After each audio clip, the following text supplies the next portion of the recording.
You're such an asshole.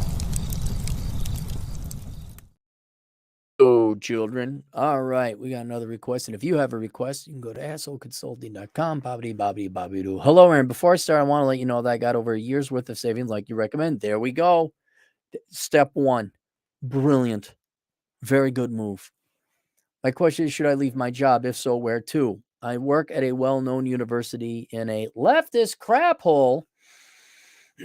Have a degree in economics. Oh, you foolish boy. I started my first position about 6 months ago. My Karen boss constantly nags me about how I am not doing certain things correctly, even though I do not have the experience. I'll admit I have messed up sometimes, but most often she'll more often ask me to do things I have never done, or only someone who has been there several years has the experience to do. Should I leave the position or stay to gain more experience? What experience? I have enough savings to live at home and sharpen my skill sets in accounting or any other predominantly remote field. No, accounting's good. Accounting's good. What would you recommend? And I said, okay, did they train you in these things? Are they somehow intuitive that you don't need training and can figure them out? You respond, with regards to the things that are outside my skill set, they provided tutorial documentation, expected me to teach myself, or they did not teach me at all. They expected me to piece certain tasks. They expected me to piece certain tasks like the thing you do together. They knew while interviewing I would need to learn this task among others. Now they expect me to intuitively put things together with no experience of doing said task. Every day I feel like they're berating me because I'm not doing things correctly, but never been taught to fully. For the things I know, I already knew from my last department how to do and make little errors like not labeling or filing correct. Wait, what? For things I know, I already knew from my last department how to do and make little errors like not labeling the file correctly or putting it into a certain folder, not the other. Man, this sounds like mundane. This sounds like what you're going to do as a liberal arts major. Things I'm the end that can think. Okay, yeah, I'm gonna. Okay, you're both at fault. They should have trained you, but you do not pay attention to any fucking detail. This email you wrote was shit. You probably did text to voice, voice to text. And whereas I understand, like, look, you get a job, they should train you in. I got it. All right, they did the standard chintzy thing where it's like, okay, it's a tutorial. So now you got to teach yourself. But dude, you're doing a thing that requires precision, and this is the email you send me. So yeah, you're making mistakes.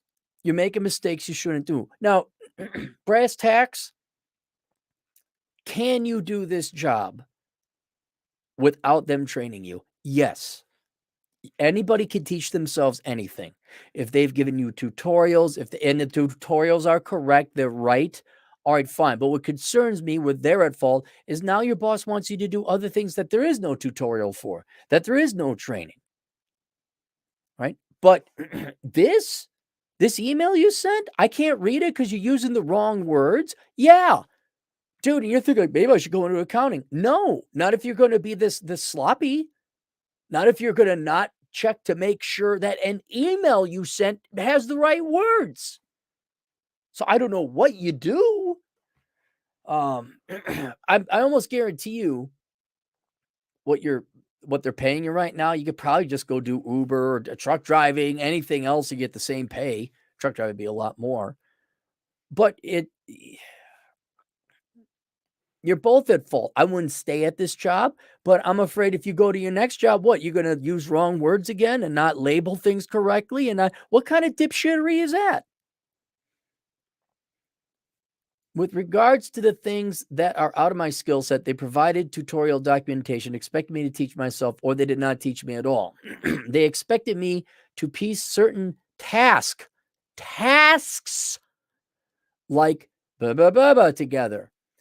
They knew while interviewing I would need to learn this tasks among others. Okay. Now they expect me to intuitively put things together with no experience of doing said tasks. Every day I feel like they berate me because I'm not doing things correctly, but never been taught to fully. For the things I know, I already knew from my last department how to do and make little errors like not labeling the file correctly or putting into a certain folder and not the other. Holy shit, dude. Is English your second language? Things on the end that can be corrected in 5 minutes or less. Things that in the end can be corrected. Video response, blah, blah, blah, blah, blah, blah. Yeah, so here's the deal. I'm glad you got your year's worth of saving. That's awesome. All right. But this is not the job for you.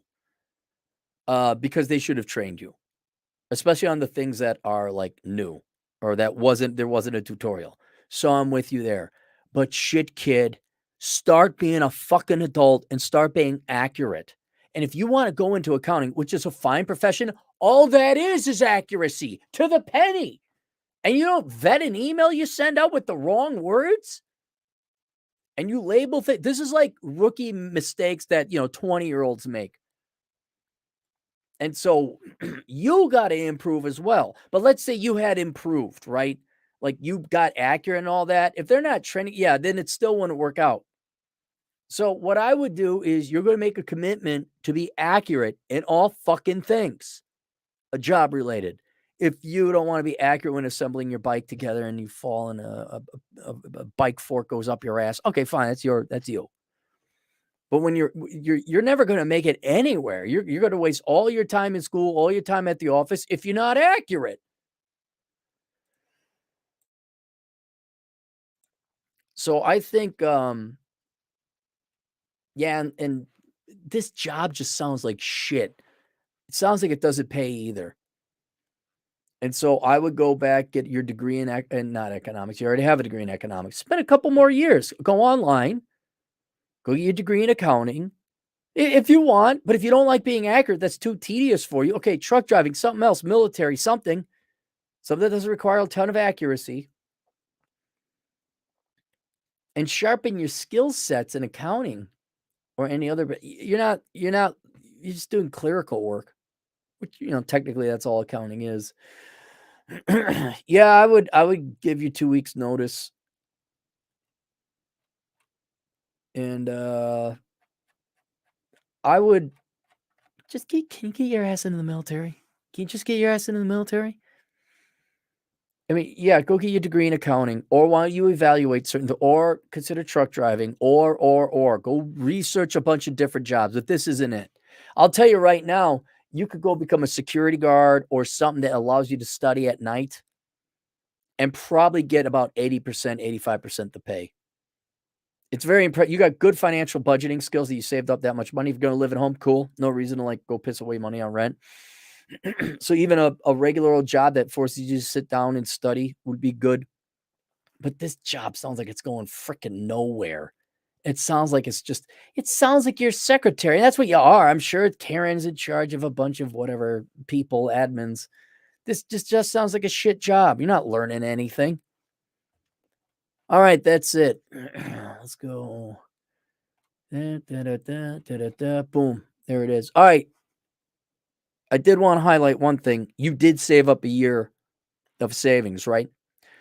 So now you have the glorious option to just quit this job. I want to point that out to everybody else listening, how important it is that you have at least 6 months savings saved up so that if you run into a Karen at a job where they don't train you, you could tell them to F off. Right? You wouldn't have, if you didn't have parents to live with, if you didn't have a year's worth of money saved, you'd be up as crick. You'd have to keep that job. But now I just want to use you as an example. Look what he did. Now he has options. All right. Yeah, exactly, Wavy. A micro FU fund. And so if you didn't have your dad or anyone teach you this, link below. We talk about things like this in the course, The Dad You Never Had.